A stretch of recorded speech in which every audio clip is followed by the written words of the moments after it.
film seram dari Korea mencapai puncak baru. Rakan-rakan yang saya sukai, jangan lepaskan peluang ini. Pelajar tahun 3 sedang bersedia untuk pergi ke kawasan pinggir bandar untuk mengikuti aktiviti pengajian lapangan. Mereka sedang bersukaria tanpa menyadari bahwa sejak dari saat mereka naik bus, mereka telah memulakan perjalanan yang aneh dan menakutkan.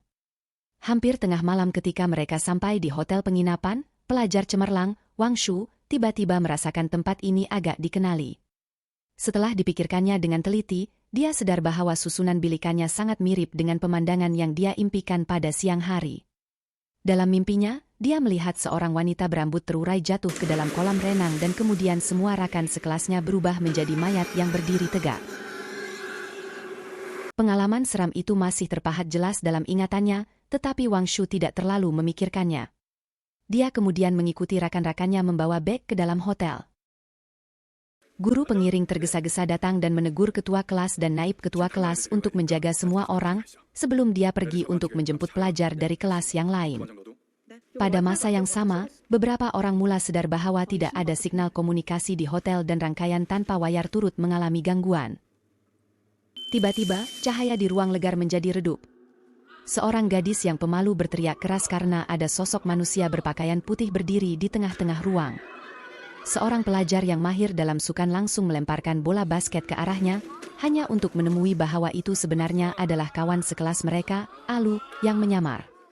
Dia tidak hanya tidak merasa bersalah, malah menambah cerita mengenai kematian misteri seorang pelajar perempuan di hotel ini yang dia dengar sebelum ini.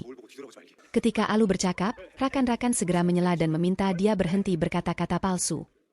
Setelah kembali ke biliknya, Wang Shu mendapati peranti telepon bimbitnya telah dipasang dengan paksa dengan satu perisian. Telepon rakan sekamarnya turut mengalami perkara yang sama. Satu message muncul di skrin, permainan bermula sekarang. Pertama sekali, setiap pelajar menerima message yang menyatakan bahwa pekerjaan mereka telah ditentukan menjadi dokter, warga awam, polis, dan sebagainya. Mereka diminta untuk mengundi dan memilih pemain, werewolf. Sebelum pukul 12 tengah malam, pelajar yang menerima undian paling banyak akan dihukum mati. Pada awalnya, semua orang menganggap ini hanya permainan yang membosankan. Kebanyakan orang memilih pelajar yang paling tidak disenangi mereka, yaitu Alu yang menyamar sebagai orang berpakaian putih. Namun, Wang Shu merasakan sesuatu yang tidak kena. Bagaimana mungkin telepon mereka tidak boleh akses internet tetapi secara tiba-tiba memuat turun satu perisian yang tidak diketahui, dan pelajar masih boleh menghantar message antara satu sama lain. Rakan sekamar Wang Shu juga kelihatan keliru. Wang Shu semakin resah dengan keadaan ini dan memutuskan untuk mencari bantuan dari ketua kelas, Jun Si. Mereka pergi ke pejabat hotel, tetapi tidak ada guru pengiring atau warga kerja yang ada. Wang Shu mencoba telepon tetap, tetapi juga tidak berfungsi.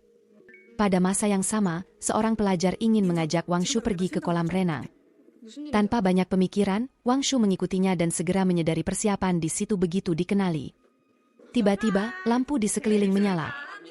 Hari ini adalah ulang tahun Wang Shu, dan rakan-rakan baiknya ingin memberikan kejutan. Namun, semakin mereka bermain, semakin riuh, mereka berhasrat untuk melemparkan Wang Shu ke dalam kolam renang sebagai lelucon, tetapi dia hampir menangis ketakutan. Walaupun naib ketua tidak mengambil berat, dia mendorong Wang Shu ke dalam kolam. Dia keras mencoba menyelam keluar dari permukaan air, tiba-tiba merasakan daya yang besar di bawah kaki dan tiba-tiba berpaling melihat seorang wanita berambut panjang sedang menarik dirinya. Ketua kelas, Jun Si, datang tergesa-gesa, melompat ke dalam kolam dan menyelamatkan Wang Shu. Apabila dia sadar semula, dia berada di bilik rawatan. Pengalaman aneh tadi masih jelas dalam ingatannya. Namun, dia tidak tahu bagaimana untuk menerangkan situasi itu. Naib ketua dan kawan-kawannya datang dan memohon maaf dengan air mata, tetapi Wang Shu mengampuni mereka tanpa banyak bicara tentang kejadian tadi. Ketua kelas bersedia membawa semua orang pulang. Tiba-tiba bunyi radio terdengar di koridor, hanya tinggal 1 menit sebelum undian berakhir.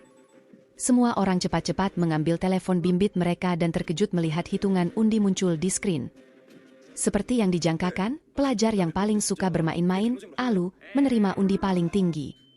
Ketika radio mengumumkan hukuman mati baginya, semua orang melihat Alu menangis kesakitan, dan ketika dia mengangkat kepala, matanya telah menjadi putih sepenuhnya. Kemudian, dia tiba-tiba jatuh duduk di lantai, menakutkan semua orang yang berunding. Mereka hanya dapat melihat Alu berlari laju, melalui kaca koridor, dan terjun keluar bangunan. Yang lebih aneh, pada saat yang sama, rakan-rakan yang sebelumnya terkejut, sekarang semua pengsan di lantai. Apa yang telah dinyatakan di atas adalah penghuraian untuk episode pertama. Ikuti saya untuk pengemas kinian penghuraian episode kedua.